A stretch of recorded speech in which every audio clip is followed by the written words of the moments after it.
ఇది ఇట్లా ఉంటాయిగా. దేశమే నా కుటుంబం, మేరా భారత్ మేరా పరివార్ నా నినాదం. ప్రధాని మోడీ వికసిత్ భారత్ లక్ష్యంగా ముందుకెళ్తున్నాం.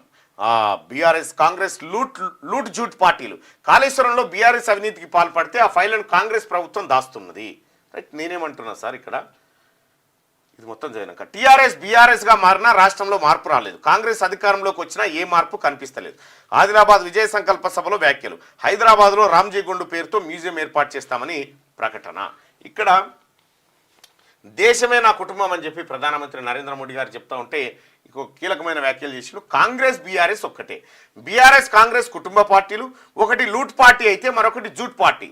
టీఆర్ఎస్ బీఆర్ఎస్గా మార్పు చెందినప్పటికీ రాష్ట్రంలో ఎలాంటి మార్పు తేలేకపోయింది. ఇప్పుడు కాంగ్రెస్ అధికారంలోకి వచ్చినా ఏ మార్పు కనిపించడం లేదు. ఈ రెండు పార్టీలు ఒకటే, అవినీతి అక్రమాలు కుటుంబ పాలనకు మాత్రమే కట్టుబడి ఉంటాయి అని ప్రధాని నరేంద్ర మోడీ దుయ్యబట్టారు. బీఆర్ఎస్ నేతలు వాళ్ళ హయాంలో కాళేశ్వరంలో అవినీతికి పాల్పడితే ఆ అవినీతికి సంబంధించిన ఫైళ్లను కాంగ్రెస్ ప్రభుత్వం దాచిపెడుతున్నదని ఆరోపించారు. కాళేశ్వరం ప్రాజెక్టులో మీరు తిన్నది అంటే మీరు తిన్నారు అంటే మీరు తిన్నారంటూ కాంగ్రెస్ బీఆర్ఎస్ తిట్టుకుంటున్నాయి. కాళేశ్వరం అవినీతిపై విచారణ జరిపిస్తామన్న కాంగ్రెస్ ఇప్పటి వరకు ఎందుకు ముందడుగు వేయలేదు అని ఆయన ప్రశ్నించారు. ఎక్కడ చూసినా ప్రజలు అబ్కీ బార్ 400 పార్ అంటూ నినదిస్తున్నారని, వచ్చే ఎన్నికల్లో ప్రజలు బీజేపీకి ఓట్లు వేసి 400 సీట్లు ఇస్తామని చెప్తున్నారని మోడీ తెలుగులో అన్నారు. అయితే ఇక్కడ మనం మాట్లాడుకోవాల్సినటువంటి అంశం ఏంటంటే,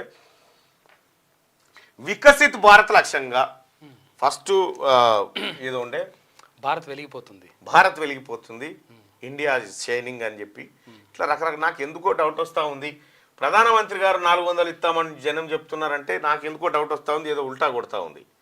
భారతీయ జనతా పార్టీ అంత అనుకున్నంత కంఫర్ట్గా లేనట్టుగా ఈ వ్యవహారాలు చూస్తే అర్థమవుతా ఉంది. అయితే ఫస్ట్లో ఇవేవో పెట్టిండే, వికాస్ విశ్వాస్ సబ్కా వికాస్, ఇక రకరకాల నినాదాలు మాత్రం ఈ తేనె కంటే తీయగుంటాయి నినాదాలు.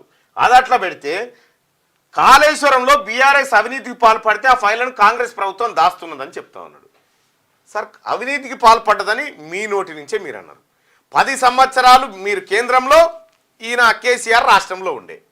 పాల్పడ్డదని మీరు చెప్పి మరి ఎందుకు చర్యలు తీసుకోలేదు సార్ ఇప్పటి వరకు? ఇక్కడ కేసీఆర్ పైన, కేసీఆర్ కుటుంబం పైన అనేక ఆరోపణలు వస్తే కేంద్రంలో పెద్దన్న పాత్రలో ఉండి మీరు ఏమీ చేయకపోతుంది. ఇప్పుడు కాంగ్రెస్ పార్టీని అనబడుతుంది. కాంగ్రెస్ పార్టీ అధికారంలోకి వచ్చింది కాబట్టే తెలంగాణ రాష్ట్రంలో కేసీఆర్ ఏడదిన్నాడు, కాళేశ్వరం ఎందుకు కూలిపోయింది, విజిలెన్స్ ఏం చెప్తా ఉంది, ఎక్కడ భూములు మాయమైపోయినాయి, ఏ కాంట్రాక్టర్ల బొక్కసాలకు పోయినాయి, ఎవడెవడు ఎంత తిన్నాడు అనేది ఈ లెక్కలు కక్కిస్తున్నది కాంగ్రెస్ పార్టీ. నరేంద్ర మోడీ గారు, ప్రధానమంత్రి గారు, మీరు మాట్లాడినటువంటి మాట అంత రీచ్ అయ్యే గొప్పవాడు లెక్క కనిపిస్తలేదు. ఎందుకంటే బీఆర్ఎస్ కాంగ్రెస్ ఒక్కటే అని చెప్పడం అనేది విచిత్రంగా అనిపిస్తూ ఉంది తెలంగాణ ప్రజలకి. బీఆర్ఎస్ కాంగ్రెస్ ఒకటే కాదు, బీజేపీ బీఆర్ఎస్ ఒకటే అనేది నేనే నిరూపిస్తా. రైట్గా ఆదిలాబాద్ విజయ సంకల్ప సభలో మీరు విజయ సంకల్పాలు చేసుకోవచ్చు, ఇంకేమైనా చేసుకోవచ్చు, కానీ కొన్ని వాస్తవాలకు దగ్గరగా మాట్లాడుకుంటే మంచిది.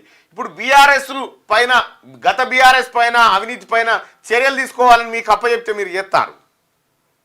గౌరవ రేవంత్ రెడ్డి గారు అప్పుడేనే దొంగను తీసుకుపోయి గజ దొంగ అప్ప చెప్పినట్టు ఉంటుందని చెప్పి, ఇక దేశమే తన కుటుంబం అని, తన జీవితం తెరిచిన పుస్తకం అని ప్రధాని నరేంద్ర మోడీ అన్నారు. నాకు ప్రత్యేకంగా కుటుంబం లేదు, దేశమే నా కుటుంబం, మీరంతా నా కుటుంబ సభ్యులే, నేను మోడీ కుటుంబ సభ్యుడిని అని చెప్పుకోండి. నా జీవితం తెరిచిన పుస్తకం లాంటిది, నా ప్రతి అణువు దేశం కోసమే. నేను నా ఇంటిని చిన్నప్పుడు విడిచిపెట్టి దేశ ప్రజల కోసం జీవిస్తానని శపథం తీసుకున్నా. ప్రజల కళను నెరవేర్చడమే నా కళ. మేరా భారత్ మేరా పరివార్, ఇదే నా నినాదం అని తెలిపారు. సోమవారం ఆదిలాబాద్ జిల్లా కేంద్రంలోని ఇందిరా ప్రియదర్శిని స్టేడియంలో ఏర్పాటు చేసిన బీజేపీ విజయ సంకల్ప సభలో ప్రధాని మోడీ ప్రసంగించారు. అయోధ్య రామ మందిరం బంగారు తలుపుల తయారులో తెలంగాణ రాష్ట్ర పాత్ర ఉంది. తెలంగాణ ప్రజలకు రామ్లల్లా ఆశీర్వాదాలు ఉంటాయి. వికసిత్ భారత్, వికసిత్ తెలంగాణ సాధిద్దాం. మన తల్లిదండ్రులు కష్టపడ్డారు, మన పిల్లల ఆ కష్టాలు రానివద్దు. ఇందుకోసం మీ అందరి ప్రేమ, ఆశీర్వాదం కావాలి అని ఆయన అన్నారు. ఇది ఎన్నికల సభ కాదు, వికసిత్ భారత్ లక్ష్యంగా ముందుకెళ్తామని ఎన్నికల సభ కాదా, ఎన్నికల విమర్శలు చేతిరి.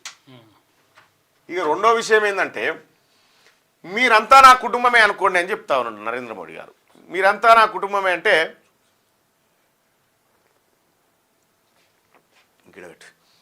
మీరంతా నా కుటుంబమే అని చెప్పుకోండి. తెలంగాణ కాదు, దేశంలో ఉన్నటువంటి ఇల్లు లేని ప్రతి పేదోడు నా కుటుంబమే అనుకుంటే తిండి లేని పేదోడు నా కుటుంబమే అనుకుంటే, వైద్యం అందక సస్తున్నటువంటి జనం నా కుటుంబమే అనుకుంటే చాలా మాట్లాడొచ్చు, మాట్లాడాలనుకుంటే. కొని ఏం చేస్తాం ఇక.